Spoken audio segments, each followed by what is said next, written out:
नमस्कार। आज का हमारा टॉपिक है करंट अफेयर 1 से 8 दिसंबर 2025 तक। चलिए शुरू करते हैं वीडियो। अनुसंधान राष्ट्रीय अनुसंधान फाउंडेशन अनफ द्वारा शुरू किए गए पेयर कार्यक्रम का मुख्य उद्देश्य क्या है? ए. भारतीय विश्वविद्यालयों में अनुसंधान और नवाचार को बढ़ावा देना। बी. स्टार्टअप्स में निजी निवेश को प्रोत्साहित करना। सी. विश्वविद्यालयों में खेल और शारीरिक शिक्षा को बढ़ावा देना। डी. विश्वविद्यालयों में बुनियादी ढांचे में सुधार करना। आपका टाइम स्टार्ट होता है अब। आपका उत्तर है ऑप्शन ए, भारतीय विश्वविद्यालयों में अनुसंधान और नवाचार को बढ़ावा देना। नोट्स: अनुसंधान राष्ट्रीय अनुसंधान फाउंडेशन अनफ ने पेयर त्वरित नवाचार और अनुसंधान के लिए साझेदारी कार्यक्रम के तहत 18 हब संस्थान और 106 स्पोक संस्थान चुने हैं। पेयर कार्यक्रम संरचित मार्गदर्शन और सहयोग के माध्यम से शीर्ष अनुसंधान संस्थानों को विश्वविद्यालयों और कॉलेजों से जोड़ता है। इसका उद्देश्य नवाचार, क्षमता निर्माण और क्षेत्रीय उत्कृष्टता को बढ़ावा देकर भारत की उच्च शिक्षा और अनुसंधान को सशक्त बनाना है। हब चयन के लिए कुल 30 प्रस्ताव और स्पोक्स के लिए 166 प्रस्ताव प्राप्त हुए। यह पहल राष्ट्रीय शिक्षा नीति (NEP) 2020 के साथ मेल खाती है और संस्थानों को नवाचार, नेतृत्व और वैश्विक प्रासंगिकता के केंद्र में बदलने का लक्ष्य रखती है।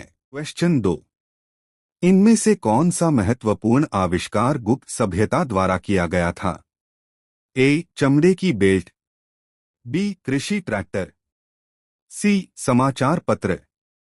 डी. अरबी अंक प्रणाली। आपका टाइम स्टार्ट होता है अब।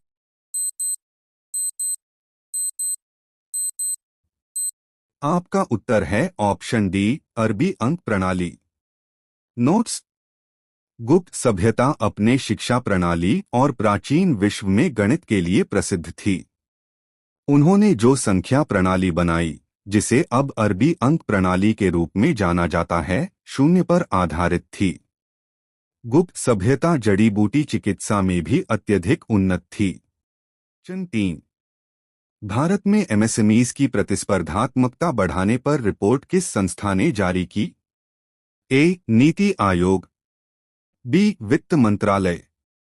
सी. भारतीय रिजर्व बैंक। डी. भारतीय प्रतिभूति और विनिमय बोर्ड (SEBI). आपका टाइम स्टार्ट होता है अब। आपका उत्तर है option A, NITI Aayog. Notes: NITI Aayog और प्रतिस्पर्धात्मकता संस्थान (IFC) ने भारत में सूक्ष्म, लघु और मध्यम उद्यमों (MSMEs) की प्रतिस्पर्धात्मकता बढ़ाने पर एक रिपोर्ट जारी की। यह रिपोर्ट MSME को बढ़ावा देने के लिए क्रेडिट पहुंच, कौशल विकास, नवाचार और बाजार संपर्क में सुधार की आवश्यकता को रेखांकित करती है। फर्मस्तरीय डेटा और आवधिक श्रम बल सर्वेक्षण (PLFS) का उपयोग करके यह MSME को वैश्विक मूल्य श्रृंखलाओं में एकीकृत करने के तरीके सुझाती है। मुख्य क्षेत्रों में वस्त्र, रसायन, ऑटोमोटिव और खाद्य प्रसंस्करण शामिल हैं। 2020 से 2024 के बीच क्रेडिट पहुंच में सुधार हुआ, फिर भी 2021 तक केवल 19% मांग औपचारिक रूप से पूरी हुई। 80 लाख रुपए करोड़ की मांग अधूरी रही। माइक्रो और स्मॉल एंटरप्राइजेज के लिए credit guarantee fund trust (CGTMSE) का विस्तार हुआ, लेकिन व्यापक प्रभाव के लिए पुनः डिजाइन की आवश्यकता है। 4. इलियमना ज्वालामुखी किस देश में स्थित है? ए. संयुक्त राज्य अमेरिका। बी. इंडोनेशिया। सी. फिलीपींस। डी. जापान। आपका टाइम स्टार्ट होता है अब। आपका उत्तर है ऑप्शन ए, संयुक्त राज्य अमेरिका। नोट्स: हाल ही में उपग्रह चित्रों में अलास्का के इलियमना ज्वालामुखी में भूकंप बढ़ने के बाद हलचल के संकेत मिले, जिससे वैज्ञानिकों की रुचि बढ़ी है। यह ज्वालामुखी दक्षिण पश्चिम अलास्का, संयुक्त राज्य अमेरिका के चिग्मिट पर्वतों में लेक क्लार्क नेशनल पार्क में स्थित है। यह एक स्ट्रैटोवोल्केनो है जो अपनी खड़ी आकृति और कभी-कभी विस्फोटक गतिविधि के लिए जाना जाता है। Question number 5। International red panda day 2025 किस दिन मनाया जाता है? ए 18 सितंबर, बी 19 सितंबर, सी 20 सितंबर, डी 21 सितंबर। आपका टाइम स्टार्ट होता है अब। आपका उत्तर है ऑप्शन सी 20 सितंबर। Notes. International red panda day 2025 20 सितंबर को मनाया जाएगा, जो सितंबर का तीसरा शनिवार है। यह दिन रेड पांडा जैसे संकटग्रस्त जीव के संरक्षण और जागरूकता के लिए मनाया जाता है। इसकी शुरुआत 2010 में नेपाल की संस्था रेड पांडा नेटवर्क ने की थी। जंगलों की कटाई, शिकार और अवैध व्यापार के कारण इनकी संख्या 10,000 से भी कम रह गई है। Question number 6। भारत की पहली हाइड्रोजन फ्यूल सेल बसें किस शहर में शुरू की गई हैं? ए इंदौर मध्य प्रदेश, बी देहरादून उत्तराखंड, सी वाराणसी उत्तर प्रदेश, डी लेह लद्दाख। आपका टाइम स्टार्ट होता है अब।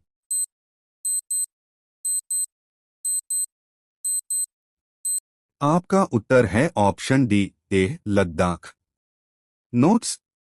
एनटीपीसी लिमिटेड ने भारत की पहली हाइड्रोजन फ्यूल सेल बसें लेह लद्दाख में शुरू की हैं। यह बसें एनटीपीसी के ग्रीन हाइड्रोजन मोबिलिटी प्रोजेक्ट के तहत Sindhu infrastructure development corporation CIDCO को सौंपी गईं।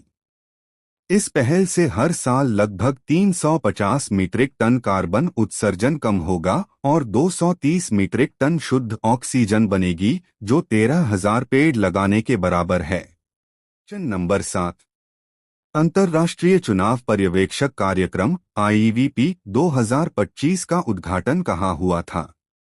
ए चेन्नई, बी नई दिल्ली, सी मुंबई, डी हैदराबाद।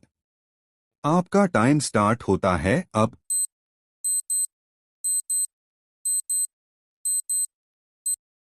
आपका उत्तर है ऑप्शन बी नई दिल्ली। नोट्स। भारत निर्वाचन आयोग ECI ने अंतर्राष्ट्रीय चुनाव पर्यवेक्षक कार्यक्रम IEVP 2025 का उद्घाटन नई दिल्ली स्थित IIDM में किया। मुख्य निर्वाचन आयुक्त ज्ञानेश कुमार और निर्वाचन आयुक्त डॉक्टर विवेक जोशी ने 14 देशों के प्रतिभागियों से संवाद किया। उन्हें भारत की चुनाव प्रक्रिया, EVM, मतदाता सूची और चुनाव संचालन के बारे में जानकारी दी गई। यह कार्यक्रम अंतर्राष्ट्रीय सहयोग और भारत की चुनावी श्रेष्ठता को दर्शाता है। Question number 8। हाल ही में WHO ने किस भारतीय कफ सिरप को घटिया करार दिया है? A Coldrex, B Coldrif, C कफनिल, डी कफसेफ। आपका टाइम स्टार्ट होता है अब।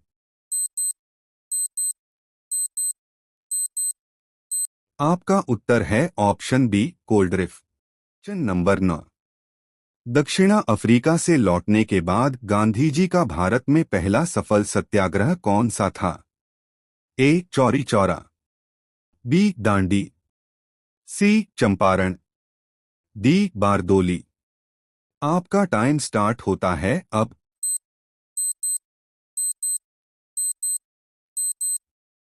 आपका उत्तर है ऑप्शन सी चंपारण। नोट्स। महात्मा गांधी द्वारा चंपारण सत्याग्रह 19 अप्रैल 1917 में शुरू किया गया था। इस सत्याग्रह का उद्देश्य नील की खेती करने वाले किसानों को न्याय दिलाना था। नंबर 10। ईना ट्रायल निम्नलिखित में से किस स्थान पर हुआ था? ए कलकत्ता उच्च न्यायालय, बी सर्वोच्च न्यायालय, सी संघीय अदालत, डी लाल किला। आपका टाइम स्टार्ट होता है अब। आपका उत्तर है option D, Lal Qila. Notes. Indian national army के सहगल, शाह नवाज खान और गुरबख्श सिंह ढिल्लों पर लाल किला में नवंबर 1945 में ट्रायल शुरू हुआ। इस ट्रायल के दौरान भूलाभाई देसी बचाव पक्ष के मुख्य अधिवक्ता थे। आपको कैसी लगी हमारी वीडियो और वीडियो को लाइक करें और चैनल को सब्सक्राइब करना ना भूलें। धन्यवाद।